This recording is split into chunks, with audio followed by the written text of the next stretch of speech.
Hey guys, what's going on? This is David Shen. You're on another edition of New York Weekly's #1 podcast for 2020, Pananomics. And today we have one of the experts in the field, not just in medical, but also in gaming. Long behold, Gamer Doc is with us today. How are you doing? I'm doing great. I'm happy to be here. I love the name Gamer Doc. Let's talk about how we met first. We met at a conference speaking, right? And instantly connected. And just started chatting some more.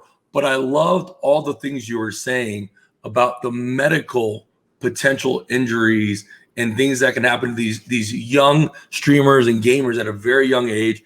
I know that sitting in this chair for 8 to 10 hours a day is probably the least healthiest thing. The carpal tunnel starts coming on. The other day, I was playing some Dead by Daylight, and my thumb started like straining right here. And I couldn't figure out what the heck was going on. And I was like, ow, my thumb is off. And you also written some books as well and done some amazing things as a consulting program. But how did you kind of get into this space? Tell me a little bit about yourself.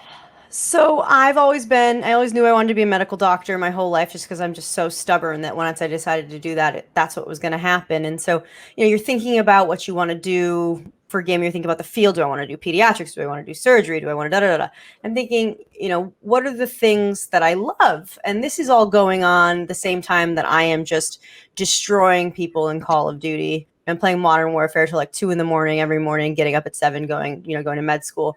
And when you go to med school, you have a doctor in the family, you have a buddy who goes to med school. All of a sudden, anytime something hurts, who do you call? You call your buddy. And so this was happening to me, right? People were getting coughs and colds and they call me for antibiotics, or people are getting back pain, they call me for opioids, right? And that's the weird cousin. And so this is happening to me online too with my gaming friends. They're like, hey, my thumb hurts. Hey, my neck hurts. Hey, my finger hurts. And I tell them to leave me alone so I can play Call of Duty, and they go to their doctor and they get back and they're like, oh guys, I'll be off for a couple weeks. My doctor says I have to stop playing video games. And that's just crap. That's just like, it's crap. Right. And I don't accept that. And so when I started looking into gaming injuries, there's almost no information whatsoever about it. And so I said, okay, if no one else is going to do it, I guess I'm going to do it. So that's really how it got started, is from just seeing my friends get injured and seeing myself get injured, and the answers just being unacceptable. I love that. What's amazing is you said something that was really cool. As I'm studying to become a doctor, I am still killing these guys at a certain time and still can become a doctor, which proves 2 points. One, if you want to do it bad enough, you always can. That's why I tell people it's 160 hours in a week. Like, it's not fun, it's exhausting, but that's what you want to do. So therefore you can do it.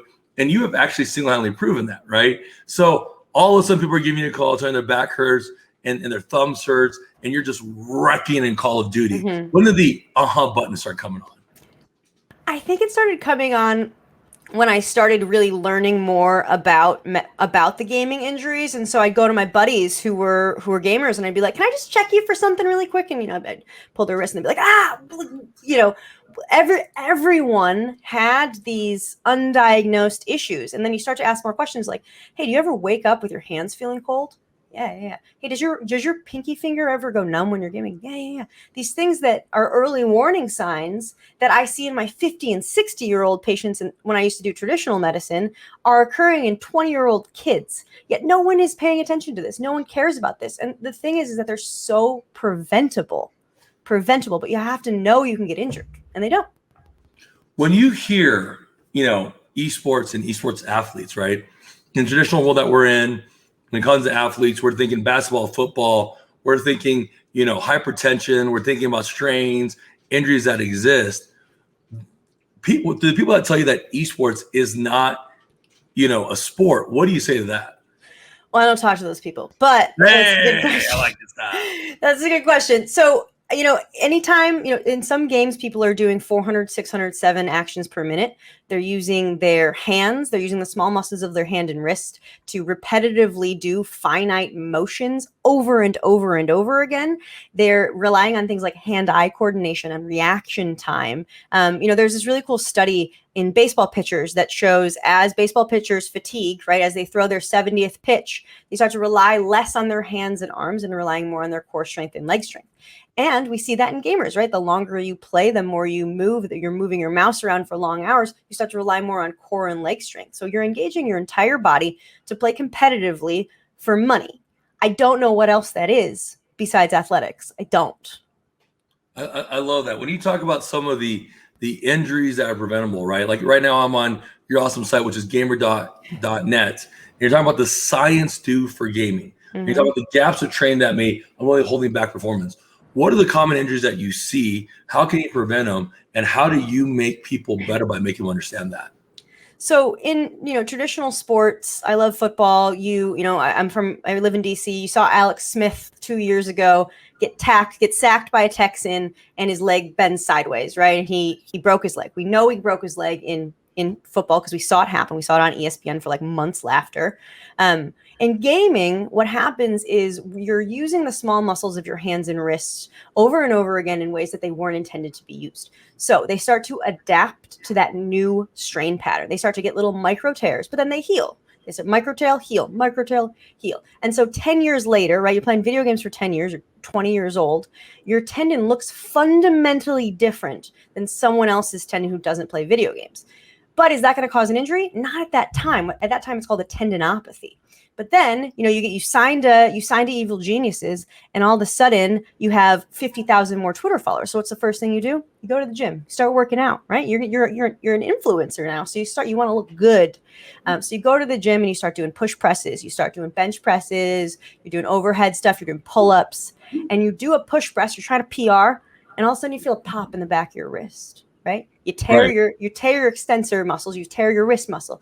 Is that from working out? It happened when you were working out, but that tendon should be able to shoulder that strength. It should be able to push that bar up if you were a normal person. But because of gaming, it built up after years and years and years. So we see in video gaming is we see these players have wrist pain and elbow pain that they ignore, but then they get an acute injury doing something else because of their weakened tendon. So we're seeing hand and wrist injuries like that. We're seeing eye strain, neck issues. We're seeing a lot of mental health issues like burnout, anxiety, and depression. There's a whole slew of things going on. Wow, that is absolutely insane. You have a great point, right? You are working out, all of a sudden your wrist does crack. Mine cracks here and there. I've been gaming for like literally 30 years, right? Because I'm in my 40s. And I would always think it was because it was too much weight when I was trying to bench or something. But that actually makes a lot of sense because there were 3 or 4 days, and this is like 20 years ago before anyone even knew this even existed, right? Like my wrist was hurting from gaming for a couple hours every day for hours and hours on end. Now we're sitting in a chair. You remember the carpal tunnel syndrome back in 10, 20 years ago where it became an issue. Now we're sitting in these gaming chairs, but I constantly do have to go to chiropractors. I do feel neck strain, right? I do feel in the middle of my shoulders. I feel my lower back. And then my eyesight, people are wearing those blue glasses now. What are your thoughts about all that? How can they prevent that from happening to them? So the first thing is knowing that you can get injured, right? So if you don't know you can't get injured, you can't prevent it. The second thing is knowing that you can prevent injuries and knowing the warning signs of when you need to go to your doctor. So numbness and tingling, you ever sit on your foot, falls asleep, it wakes back up. That's a sign of nerve death, right? Nerve death is a very early sign. Numbness, tingling. If you have numbness and tingling in your pinky and ring fingers, right, it's something called cubital tunnel syndrome. If you have numbness and tingling in your first 3 digits, carpal tunnel syndrome. Early warning signs where it's preventable at that point. You leave it alone for 15, 20 years, it's no longer preventable. Your hand muscles start to die. So don't ignore those early symptoms. Also, wrist pain is an early sign of injuries. If your wrist is hurting from gaming, you have an underlying disorder that needs to be addressed and prevented while you still have time. One of the hugest things I can ever tell people is to warm up before gaming. So, I like I said, I love football. If you're Tom Brady, you're showing up to win your 9th Super Bowl with Tampa Bay, 8th Super Bowl with Tampa Bay. He's not getting there at 12:45 for a 1 o'clock kickoff, right? He's getting there at like 8 or 9 in the morning, going through physical warm-ups, going through, seeing the trainer, doing a bunch of stuff. You don't have to do that when you're gaming. All you got to do is spend 30 seconds getting the blood flowing to your fingers and hands. Because what is warming up? Warming up is when you stimulate your muscles, so it causes an increase in blood flow. flow. That raises the temperature to 98.6 degrees. At 98.6 degrees, your nerves fire faster, your muscles are more elastic, you're going to prevent injuries, and you're going to react faster. So warming up is also a really big one that I say. So this numbing thing that I do have in my pinkies is not something that's normal, which is funny because I have a bunch of partners who are doctors, and I would have never, as much as I'm in esports and have doctors as partners, would have ever thought it was what you just said it was. Yep. And so you're saying, you see my eyes going, oh my God, this is what I have. What a great thing that you're doing, because there's so many young people now in the 20s. We don't know the long-term effects of gaming. We are the long-term effects of gaming per se, right? So to start seeing this and hearing this support, one of my biggest issues with esports has always been, any of these teams, are they watching out for the physical health and the mental health of these people? And this is big, right? Because you go from something that you absolutely love. You see in athletes all the time, right? You saw Stephon Marbury go a little cuckoo, but then he did his thing in China. You see it with NFL players. We're not going to name anybody because we're friends with a lot of these guys, but they lose it a little bit, right? But it's happening in gaming. And I see it more and more often when I'm on Twitter. Young kids are in depression. What do you think the cause and symptoms are of that, and how can we prevent that? So there's this really big study on adolescents in Canada and the incidence of depression. And they found that the longer amount of time you spent looking at a screen, the higher the incidence for depression was, except for video gaming. Now, this is gaming. This is in esports. And one of the reasons they found that, the screen time is related to depression is you see this idyllic life on Twitter. I follow you on Instagram. Your wife looks that was a Freudian slip. My wife too in my life. Yeah. Your life looks amazing, right? You're going out to dinner, you're on jets, you're in these amazing places. And people see that and they say, why isn't my life that good? And they don't know that you probably do have your hard times, right? You have your downs as well as your ups. And so we look and we see all these better lives in front of us, and we start to comparison is the thief of joy. We start to compare our own life against it. That's with gaming, but the flip side of that is esports. The culture isn't great right now. The people who are making decisions, who are in C-suites, who are the coaches, are former players, right? And they have the mentality that this is how it was for me, so this is how it is for you. In reality, high-performing athletes, high performers touch all variables, and high performers need a support system. High performers need nutritionists, dietitians, sports psychologists. They need food that isn't just microwaves. They need a structured training plan. LeBron James doesn't practice 8 hours. He doesn't scrimmage for 8 hours a day, right? He does skill specific drills. He works on his dribbling, works on his passing, works on his shooting.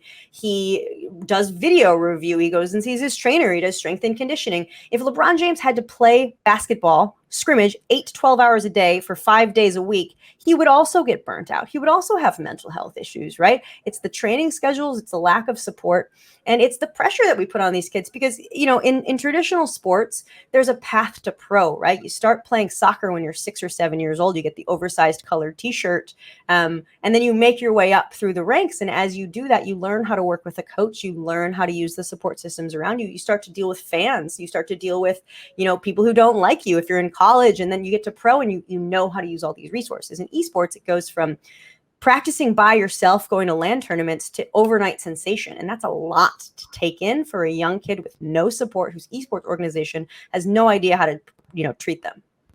I completely and utterly agree. This reminds me of the NFL in the 80s and the NFL in the 90s and then NFL in 2000s. And it wasn't really big until Junior Seau took his life, which was absolutely devastating for any of us, right? I have the same fears I have in esports because there's a lot of stress and pressure. I mean, you're talking about seconds, milliseconds of that one thing off, and everyone's depending on you. And then there are a lot of toxic communities in this area, unfortunately, and there are a lot of positive ones. But the toxic ones, if you don't have the mental mindset, like you said, all the people help you, all the team members to help you and tell you it's not that big of a deal. The onset depression that I have seen from some of the players that we know is terrible. And these guys are in their literally early 20s. We're not talking about mid 20s up to 25 with the brain developed. We're talking about 19, 20-year-old kids went from nothing to something, and then they have to still deal with life and partying and the issues that come with that are absolutely terrible in a world where you say one wrong word and your whole entire life is over. Yep. That is absolutely difficult. What would you suggest for a typical gamer or person who has to deal with that could better themselves and a team as well to make sure that this is not an issue so they won't have that severe burnout? So there's a lot of things. The first one is to fix your training schedule. You shouldn't be training for more than 3 hours at a time, 2.5 if you can. And I'm not saying don't train for 8 hours in a day. I'm saying, train for discrete pockets of time, take a break, go back to training, switch up how you're training. The way to get better at League of Legends isn't solo queuing ranked League of Legends for 8 hours. You have to work on skill specific drills like wave management, aiming. You have to work on like knowing when to ult. You have to learn character knowledge. A lot of it isn't just playing the game. It's about, the game sense, the knowledge. So splitting up your training is super important because that's going to lead to less burnout symptoms. Having a support system, we say all these things that sound so like they sound kind of dumb, but support systems are super important, especially if you're getting plucked from South Korea to go play on the Overwatch League. You're in the middle of nowhere. So if you're on a organization, if you're the one making decisions, making sure that they do have resources, having a sports psychologist or just any psychologist or therapist available to talk to these kids is super important. There's a lot of stress and pressure. Looking out for the warning signs, lack of interest in the things you've once loved. The thing is about gaming is when it becomes a job, we lose the reason why we started gaming. And so you gotta keep it fun and interactive and interesting. You have to switch it up. You can't just make it training for 8 hours, 9 hours a day. And we are seeing a change, but it's some of these coaches who were players at the time. They're like, oh, this is the way it was for me, so this is going to be the way it was for you. Luckily, we're seeing a slight shift in the culture, though. You know what I love what you just said about all that is, and you alluded earlier to the Instagram, and I say this a lot to a lot of people, like that is a highlight reel, right? REEL, but it's not a highlight reel, REAL. And so what ends up happening is people really don't know the stress and burdens, the lack of sleep, things that you're missing going from there. And that's typically, and that's what a lot of the young people are listening to this as well. I want to take it back to the time when you were studying and you were, becoming a doctor and you decided to switch to this. When you were doing that, a lot of people are probably like, what do you mean you're gaming and you're studying for medicine? How did you overcome that with the doubters? Because a lot of people think that you only can do one thing and not both, but you successfully done both. How did you do that? So all along the way, everyone was saying, this is a bad idea. This is a bad idea. It's a bad idea. You can't leave traditional medicine. You're blowing your career. You're blowing your shot.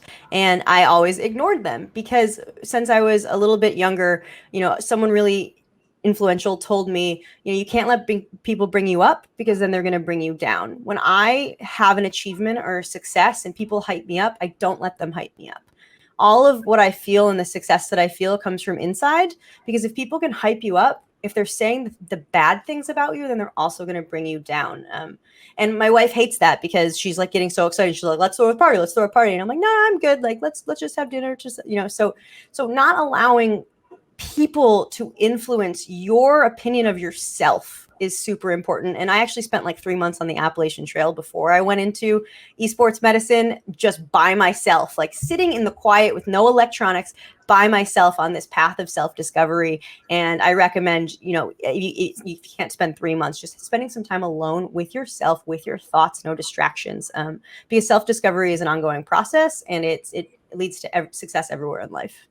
I love the self-discovery discussion. I mean, a lot of people don't think that necessarily is esports, but in life in general, self-discovery is probably the hardest thing to do.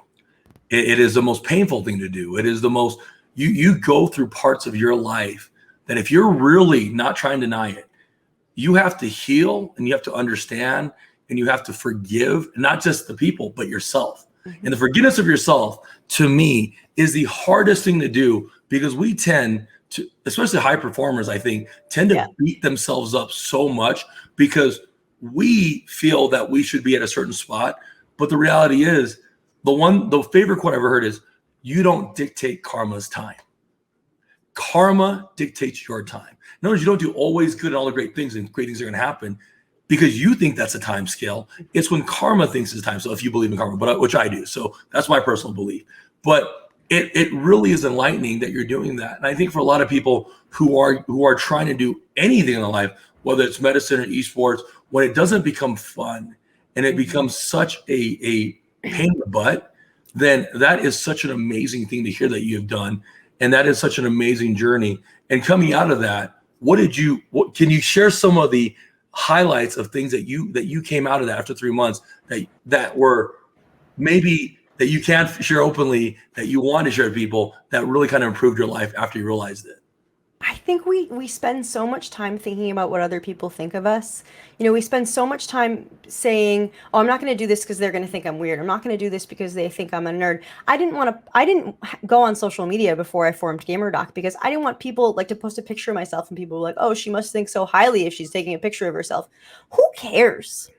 Who cares? Get that bag, make some money, like go do whatever you want to do because life is way too short to spend it thinking about what other people think of you. So I was hiking on the trail. I was like a month in, and this guy started hiking with me. He was super sweet, nice guy. And he would wake up when I would wake up and hike with me. And it was fun for like the first couple of days. And then I started not liking it because I was there to, I was there to learn about myself. And the fourth or fifth day, I was like, why am I letting this man hike with me if I don't want him to? Because I'm worried about hurting his feelings. What? Like how much of our life are we wasting thinking about what other people think and say? So I said, I was like, dude, it's really nice to meet you. I'd love to meet up later in the trail, but I want to go hike by myself for a couple of weeks. And he was fine with it. And we also are worried about crucial conversations, right? We're worried about these conversations where we think that people are going to react one way and we avoid them. I think avoidance is also crippling. So those were some things that I really learned and have stayed with me. And I still struggle with, right? Self-discovery isn't like checking boxes. You're always constantly working. So those are, learning to avoid avoidance and then to worry less about what other people think of me. I love that. In a world that we're in, especially on social media, it is nasty, right? Like it is nasty. Some schmo with username 874521 with black and white photo can say the most dirtiest thing about you. Yeah. And yet are too chicken to even, like Mike Tyson says the best, we got way too comfortable on the internet without getting punched in the face, right? I grew up in an age where like, if you said something, you have to deal with the repercussions of it. And now you have these young kids who aren't mentally there, who don't necessarily have the opportunities that we've had, or the experiences is what I like to use now for our age. The experience, you're definitely younger than me, but I'm a little older, but our not that much experiences, younger. right?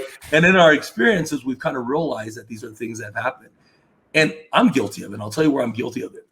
When I first invested in FaZe, I was definitely afraid to share everything because I didn't want them to think that I was running on the loins of everything FaZe, right? And then I just realized, dude, you put a pretty good amount of money in there. You're pushing out the brand to your followers. Why not do that? A second thing is the podcast. When I started doing the podcast and I started doing these mentor sessions, I didn't want to do it and I didn't want to push it out because I was so afraid of what everyone was going to say. And it turns out we ended up very luckily getting an award from New York Weekly that was the #1 podcast. But what most people don't realize is I was going to quit 2 weeks before that. I was done.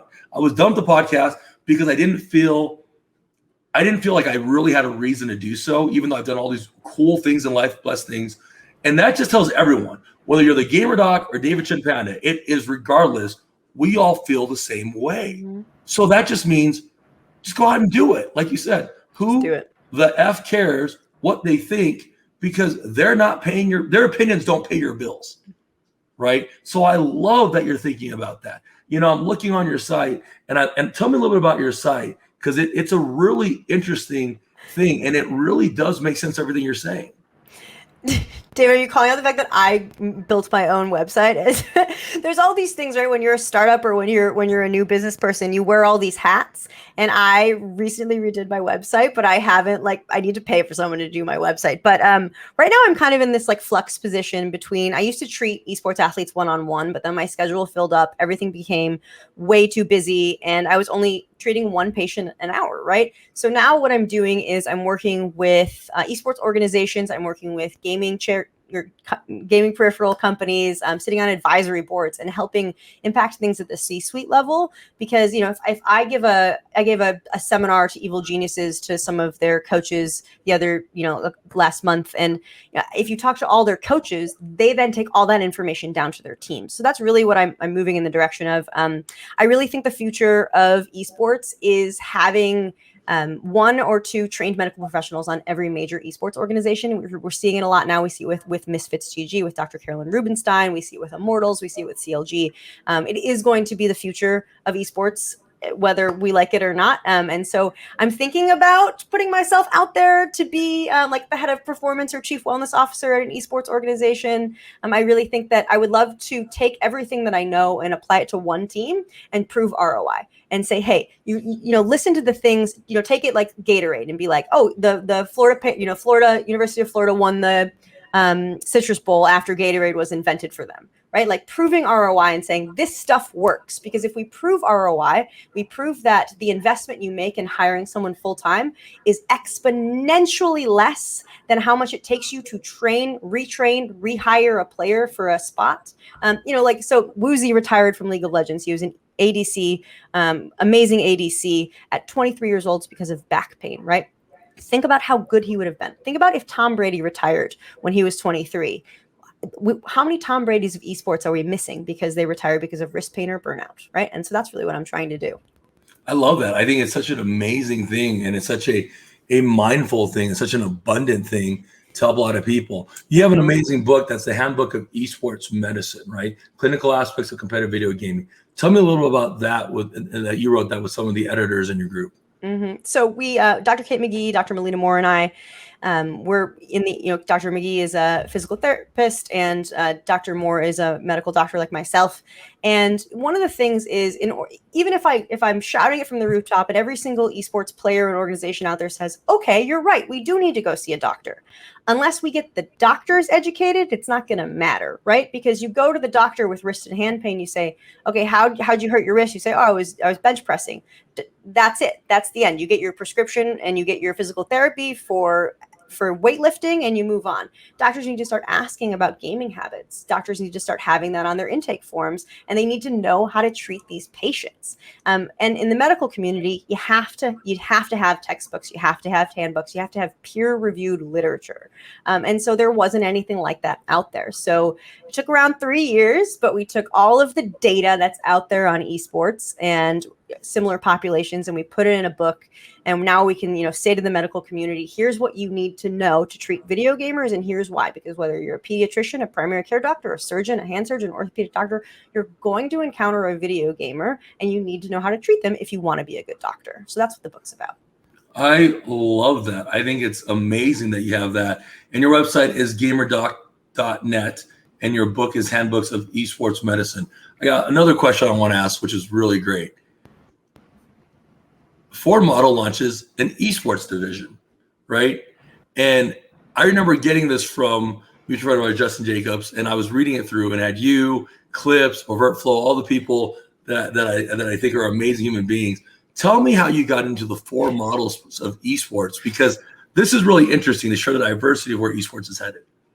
So I think that, if you look at the top 5 esports organizations, only 2 of them earn more than 50% of their income from true esports oriented. I'm preaching to the choir right now.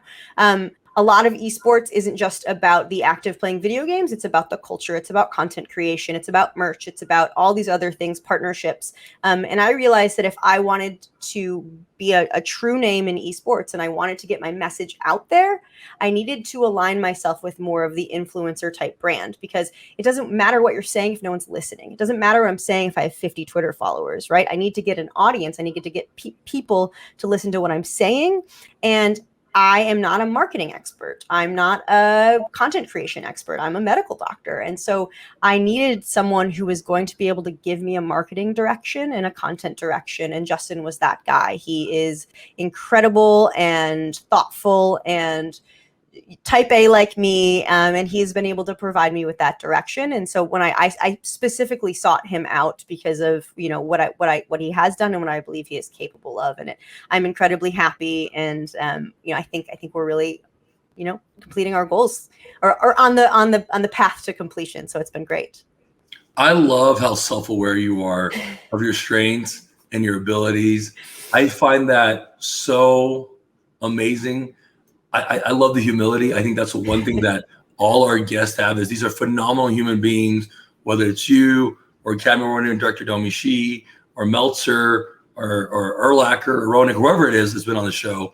they're just phenomenal human beings, and humility is almost the key part of it. And self-awareness is the second part of it. And doing what you love is the third, and giving back is definitely the fourth, if not the first thing. And so I love all those amazing things that you're doing. If you can give one piece of advice for our audience before we leave, what would that piece of advice be for them? It would be do it. Like, I think we spend so much time thinking about the thing we want to do and planning for the thing we want to do and stressing about the thing we want to do and laying in bed thinking about the thing we want to do that we don't actually do it, right? You can't write a book unless you start typing. Stop planning, stop worrying, start stressing, do the thing. And don't just do the thing for a weekend and stop because it's hard. Don't just do the thing for a month and be sad because it's taking up your video game playing time. If you want to do anything that's worth doing, it's going to take time. It's going to take persistence, and it's not going to be easy. And that's what separates the high performers from everybody else is persistence and doing an action and doing the thing. I think we do so much talking, right? We do so much social media, blogging, and everything that, I don't know how long it took you to plan the podcast, but you had to sit down and record the podcast. There was no planning. You couldn't just be planning all the time. It's the same thing with the rest of life. You have to do the thing. And I think that a lot of people forget that. And so just do it. If you want to do something, start doing it now and do it consistently. And you're most likely you're going to be successful. And to your point, I love that. We talk about the podcast. I'll tell you what it was. It was a $50 microphone. It was a friend who wanted to, her name was Jessica, who wanted to put it on her Apple. And we sat in front and I said, throw a topic at me, and we just talked. And that is how we started the podcast. And season 2 was, hey, I got some pretty cool friends. Let's interview them. And it wasn't even planned. It was, hey, can you meet this week? So the doing part is extremely important. And I 100% agree with Gabriel. Gabriel, can you give us your social media handles so we can follow you? Yeah, Twitter, we're GamerDoc_. Instagram, we're TheGamerDoc. And then on TikTok, GamerDoc, please follow me on there because the 14-year-olds are calling me trash at Fortnite, and I know it, but they're very mean. So check those socials out. I'm mostly active on Twitter, though, so that's probably the best one. I love it. For David Chen and the one and only GamerDoc and New York Weekly's #1 podcast for 2020, Pandonomics, we wish everyone a good night, farewell, and don't forget to stretch and just do it. We'll talk to you guys soon.